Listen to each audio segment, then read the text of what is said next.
kusina!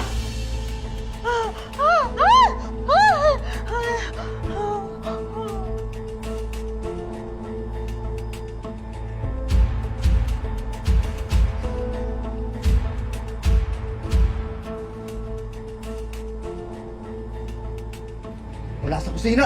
Sino yung sukato? Walang yaka. Ginawa mo pa akong panangga. Survival instinct lang yun, no? Ako nga ang pinahamak niyo eh. Ano ba naman itong bahay na to? May droga pala dito. Pwede ba, Dolor? Huwag ka na magmaang-maangan pa. Yun na yung pinunta nila Jules dito. Kaya kung alam ni Jules, alam mo rin. No, wala akong alam. Ngayong appointed anti-crime czar na si Rendon, madali na lang natin malulusot ang lahat. Pero bakit? Meron pa ba kayong ibang illegal na businesses? Bakit mo inaalam? Para may magamit kang panlaban sa amin. Pasensya na eh. Alam mo naman, umiiral yung pagkakismosa ko. Sorry pero hindi. Wala akong alam. Hindi ko naman gustong alamin yan.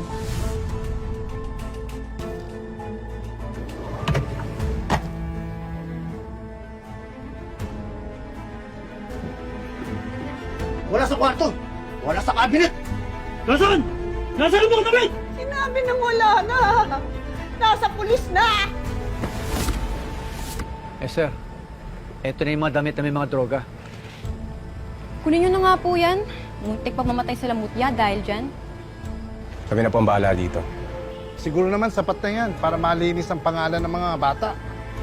Malaking tulong ito hindi lang para sa inyo.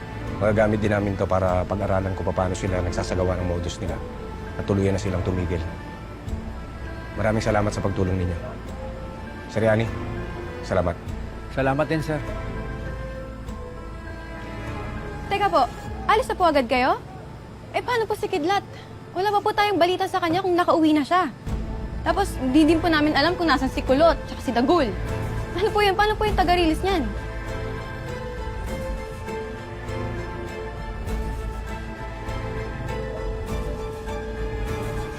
Tigilan niyo na kami!